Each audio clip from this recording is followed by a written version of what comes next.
Bismillahirrahmanirrahim. Alhamdulillahirabbil alamin wassalatu wassalamu ala asyrafil anbiya'i wal mursalin wa ala alihi washabbihi ajma'in.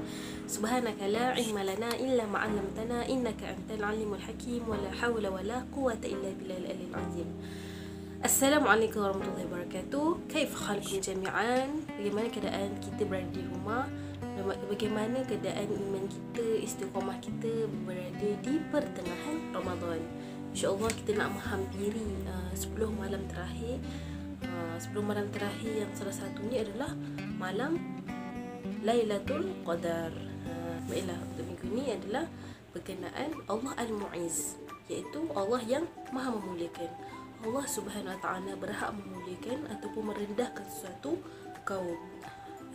Golongan yang pertama yang Allah muliakan adalah orang yang beriman kepada Allah Subhanahu Wa Ta'ala. Kerana apa? Kerana orang beriman dia adalah kuat pergantungannya kepada Allah Subhanahu Wa Ta'ala. Sebab apa? Kerana syaitan ni akan sentiasa membisikkan kepada kita, rugi je kau ni jadi baik, rugi je kau buat ni, orang akan benci kau juga, macam tu. Tapi sesungguhnya kita kena ingat, orang yang melakukan kebaikan dan beriman kepada Allah Subhanahu Wa Ta'ala, tak kira apa pun keadaan sekalipun yang datang menimpa dia, Allah sentiasa memuliakan golongan ini kerana melakukan kebaikan hanya semata-mata kerana Allah Subhanahu Wa Ta'ala. Surah Al-Imran ayat 26. A'udzu billahi minasyaitonir rajim. Qulillahumma malikal mulki tu'til mulka man tasha' wa tanzi'u mulka mimman tasha' wa tu'izzu man tasha' wa tudhillu man tasha' biyadikal khair innaka ala kulli syai'in qadir. Katakanlah, wahai Tuhan yang mempunyai kerajaan, Engkau berikan kerajaan kepada orang yang Engkau kehendaki, dan Engkau cabut kerajaan dari yang Engkau kehendaki. Engkau muliakan orang yang Engkau kehendaki, dan Engkau hinakan orang yang Engkau kehendaki. Di tangan Engkau lah segala kebajikan. Sesungguhnya Engkau maha kuasa atas segala sesuatu. Jadi Allah berhak untuk memuliakan sesuatu golongan tu. Macam ada seorang sahabat Nabi yang bernama Nu'aiman. Nu'aiman ni dikenali oleh seorang sahabat yang selalu suka buat hal kalau ada Rasulullah SAW. Tapi dia adalah orang yang paling dicintai Rasulullah SAW. Sahabat Nabi Muhammad SAW bernama Nu'aiman yang sentiasa membuat Rasulullah SAW tersenyum. Pada suatu hari, Nu'aiman terlihat seorang penjual madu berkeliaran ke sini ke sana kerana tidak ada siapa pun mahu membeli madunya. Atas sebab belas kasihan kepada pemadu itu, Nu'aiman teringat akan Rasulullah SAW sangat menyukai madu. Terlintaslah di fikiran Nu'aiman yang sangat mencintai Rasulullah SAW untuk melakukan sesuatu untuk membuat baginda tersenyum. Nu'aiman berkata kepada penjual madu itu, "Kau lihat rumah di sana itu, dia hendak membeli madu daripada engkau, semua madu daripada engkau ini." Gembiralah hati si penjual madu itu apabila mendengar Nu'aiman berkata begitu. Dan jangan lupa ya, minta duit daripada si pemilik rumah itu. Jadi maksud Nu'aiman, duit yang perlu dibayar adalah Rasulullah SAW. Nu'aiman sangat mencintai Rasulullah, akan tetapi beliau tidak mempunyai wang.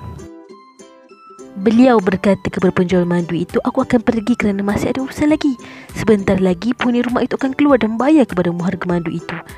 Lalu Nu'aiman pergi daripada situ. Setelah sekian lama penjual madu itu menunggu pemilik rumah itu keluar untuk membayar madunya, dia pun mengetuk pintu. "Wahai penghuni rumah, bayarlah harga madu ini." Rasulullah SAW pun keluar. Terkejut Rasulullah apabila mendengar apa yang dikatakan oleh penjual madu itu. Tetapi Rasulullah SAW sangat mencintai Nu'aiman dan sangat mengenali sahabatnya. Oh, ni mesti kerja Nu'aiman ni. Jadi Rasulullah SAW pun bayar seperti biasa kepada penjual madu itu, di dalam keadaan tersenyum.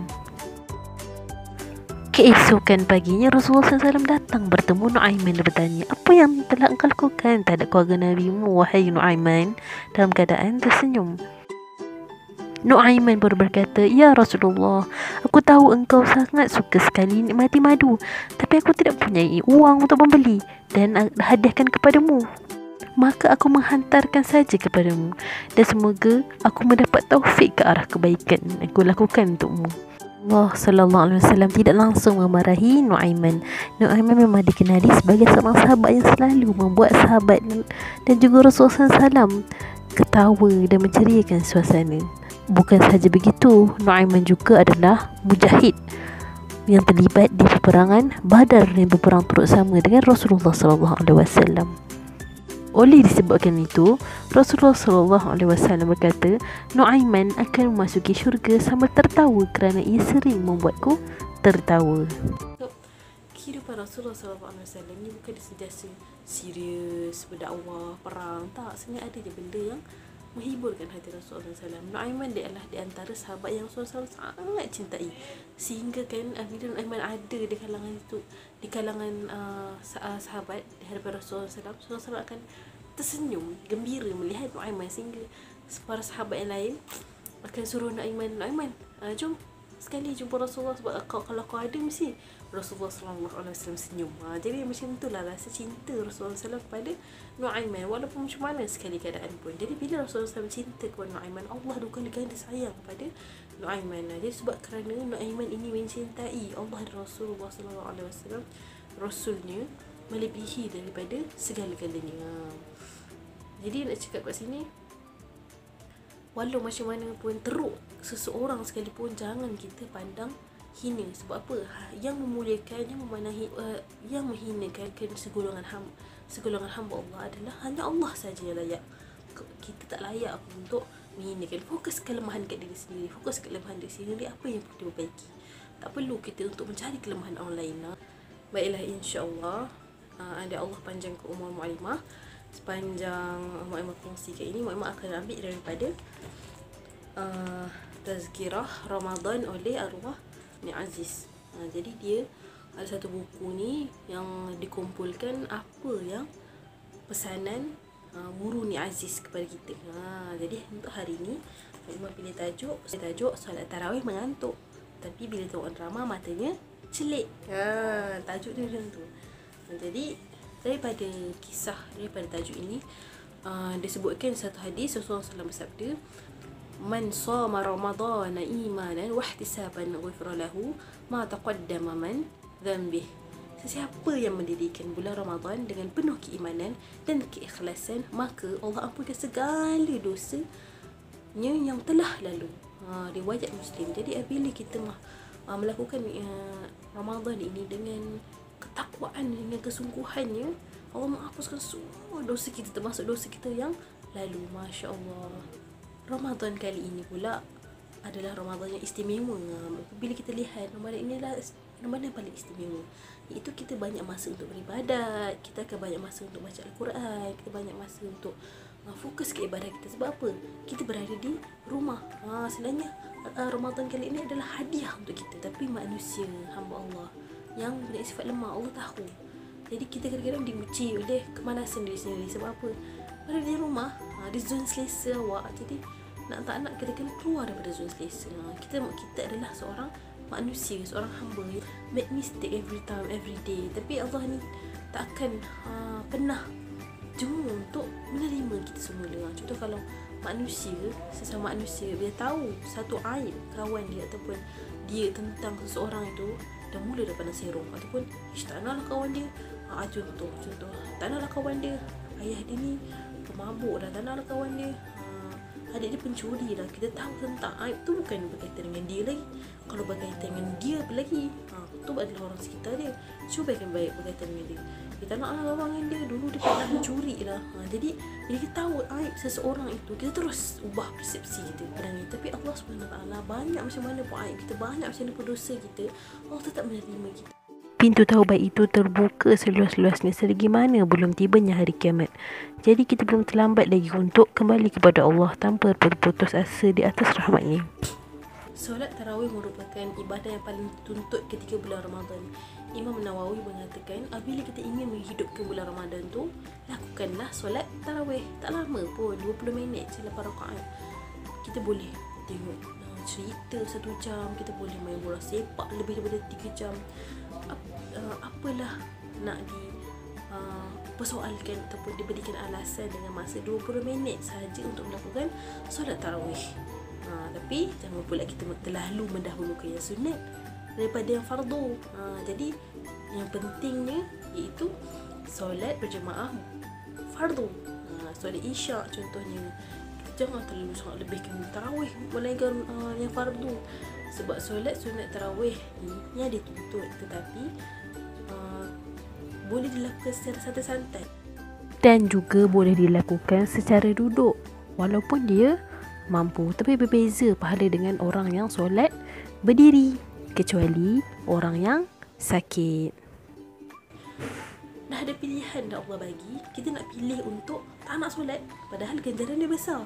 Kita kalau tak larat ke apa, boleh solat duduk, boleh rehat kejap, solat 4 rakaat, rehat dulu, baru sambung balik, solat secara santai. Kita pilih untuk tak solat. Kenapa kita pilih untuk tak solat sedangkan Allah dah bagi keringanan kat solat sunat tarawih ni? Jadi kita usahalah untuk hidupkan menghidupkan Ramadan dengan mendirikan solat tarawih. Jadi dalam diri kita ni ada nafsu kan. Nafsu ni akan tak suka benda yang bawa ke arah kebaikan.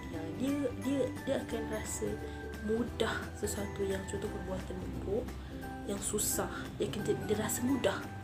Tapi perbuatan baik yang mudah, dia akan rasa susah. Sebab apa? Nafsu dia tak suka benda yang baik. Kita kena train dia.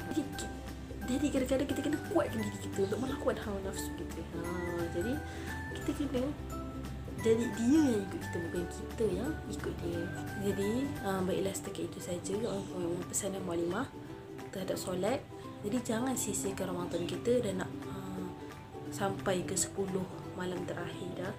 Jadi usaha yang terbaik supaya dicintai Allah, disayangi Allah, bukan hanya nak ganjaran semata-mata. Biar Allah sayang kita, biar Allah suka kat kita. Bila kita suka seseorang tu, contoh bila kita sayang seseorang tu, apa keburukan dia buat, kita akan rasa baik je. Contoh awak sayang sangat dengan kucing awak, contoh kucing kan, tapi bila dia tiba-tiba awak tahu dia cakar muka awak, ataupun dia jalan awak tengah awak pergi sekolah, dia pijak muka awak jalan, awak akan rasa comelnya. Walaupun dia pijak muka awak tu, awak akan rasa macam tak rasa apa-apa. Sebab apa? Tahu yang dia ni makhluk yang tak ada akal, yang tak boleh fikir. Awak rasa comelnya macam tu.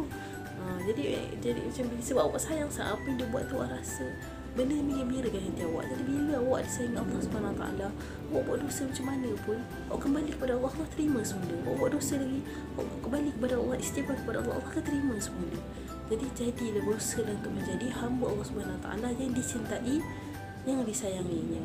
Okey, setakat itu saja pesanan Mualimah. Jaga hubungan dengan Allah, jaga hubungan dengan ibu-bapa, jaga diri sendiri, sayangilah diri sendiri, dan hargailah bulan Ramadan kali ini. Assalamualaikum warahmatullahi wabarakatuh.